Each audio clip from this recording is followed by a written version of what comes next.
Okay, so the postman has just delivered what is going to be my Christmas present for this year.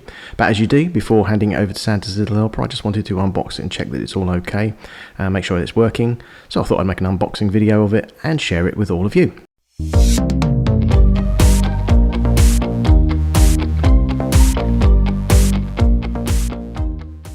Okay, so I have here Sega's new Mega Drive Mini 2 console, and as the name suggests, it's this time around it's based on the Mega Drive 2. It's an Amazon exclusive here in the UK, as I think it is probably in the rest of the world. I'm not sure about Japan. And Sega have decided to produce far fewer numbers than they did for the their first mini console. I think it's something like 1/10 of the number, so these are going to be quite hard to get hold of pretty quickly. I'm recording this on the day that it's come out and been delivered, and I've just checked on Amazon here in the UK and it's still available. However, I suspect that may not be the case for long.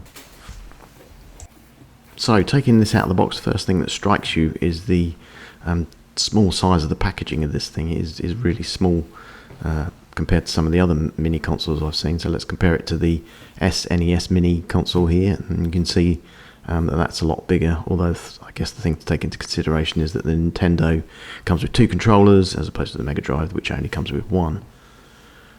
Taking a look at the box here, first thing you see is the number of games that you've got on it. So we've got 7 unreleased bonus titles on there. There's no AC adapter included with this one, and only, as I say, only 1 controller, although it does support 2. Around here we just got the usual warning label. Not much to see on this side, and then around here we've got the list of the games that are included. So there, in addition to the unreleased games, there are also some Mega CD games on there. And then around here we've got a QR code that gives you a link to the instruction manuals, I guess both for the console and for the games that are on here. So yeah, that's really the box. So let's open this up and take a look inside, see what we get inside. So first up we've got some cables. We have a micro USB cable here, so it's micro USB, not USB-C. A full-size HDMI cable, which I always find good. Some people say you don't need them, but I always like an HDMI cable because I'm forever losing them around the house. Next up we've got the controller. This looks like it's got a good length of cable to it, so that's good. And overall this is a really nice controller. It's a 6-button version this time round. I know the original mini Sega Mega Drive Mini console only came with 2 controllers, but they were 3-button. We got a mode button here on the shoulder, and yeah, these buttons feel really good. It feels really good quality, so that's nice. Yeah, good start. And then lastly we've got the console itself. So let's just take that out and take it out of its wrapping and take a look. First impressions are there's really nice quality. The plastic feels good. Okay, so here we have a slider for the on-off switch, a push-button reset, and then a fake cartridge slot. And they do a cartridge that you can plug in there as part of their Mega CD add-on. On the front here we got 2 USB ports, so although it's got 1 controller, it does support 2. And then around the back here we've got the full-size HDMI port and a micro USB port. And then on the bottom here, in addition to the usual sort of serial labels, we've got a side bit here. As I say, this is for slotting in a sort of fake Mega CD extension, and those seem to be only available in Japan. I have seen them here in the UK on eBay, but they do cost almost as much as the console itself, so I'm probably not going to be getting one of those, but I would like one. I think these bits are also sort of there for attaching it to that as well. Yeah, so overall, really nice quality. I like that, yeah. Let's just get the Super NES Mini out and take a look and see how that compares size-wise. It's not dissimilar in size, although obviously you can see here the Mega Drive is a lot thinner in size. So yeah, no, that's really nice. I like the quality of that, it's lovely. Okay, so we're all plugged in. Let's switch this on and make sure it works. Okay, so that's good. First up, I need to select my language. So for me, that's English.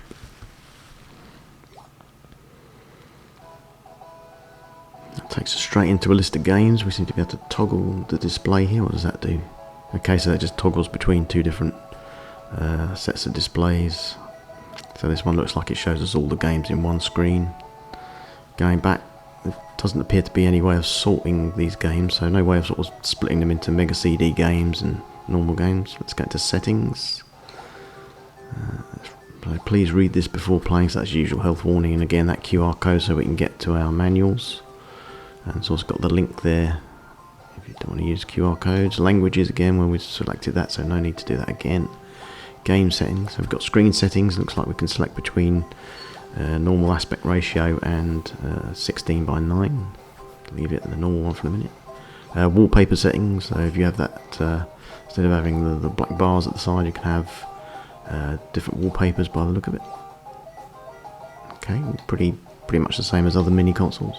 Okay, this is interesting. We've got different sound settings here, so we can go between emulating the chip that was in the original Mega Drive and the chip that was in the Mega Drive 2. You can definitely hear there's a difference in the sound output of those. I guess your preferences will be a personal thing. And there's so that mode button that's on the shoulder of the controller, you can select whether it opens quickly or whether you have to hold it for a second or 3 seconds, or whether you just use the start button instead. Okay, this just seems to be a animation screen of some kind.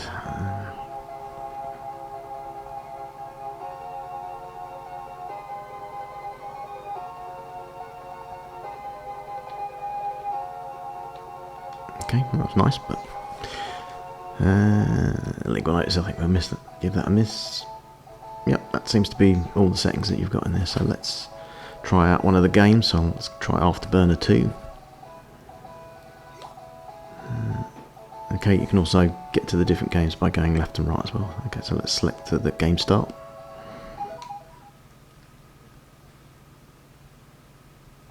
Okay, I'm not going to spend loads of time looking at all the games on this. I just wanted to quickly go through and show like the settings, and then perhaps we'll show a couple of the games in play. But this is not a comprehensive unboxing. I just wanted to check everything was working really, and thought I'd share that with you. So have a quick blast on this.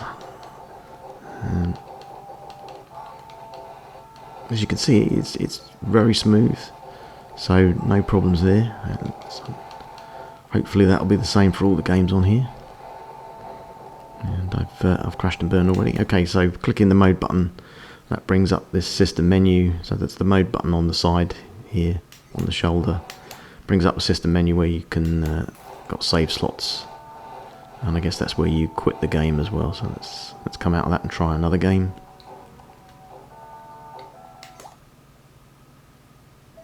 Yeah, back to the main menu. Hope I don't want to save it.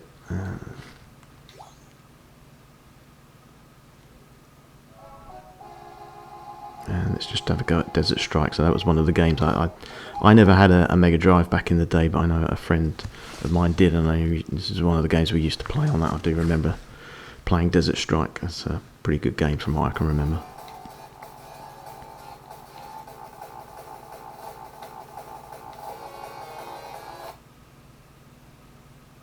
Okay, I don't know what I'm doing here, so this would be a case where I probably need to download the manual, that QR code.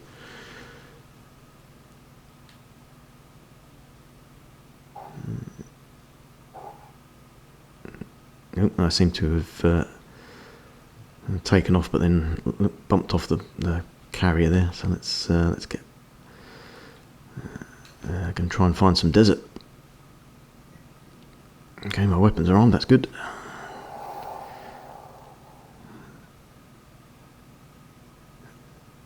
Land, good. Right, let's have a little shoot around here and see how we get on.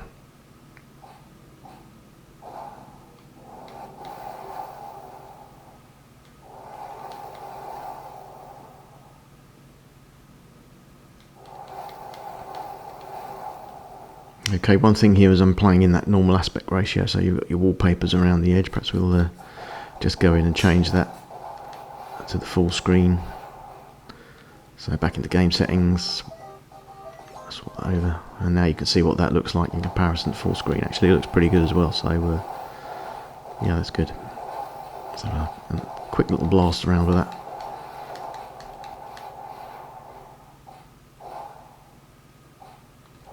Okay, like I say, I'm not gonna bore you with lots of gameplay footage. I'm sure there are other unboxing videos that will show you some of that, and perhaps we'll go through that later on. So let's return to the main menu and then shut this thing down.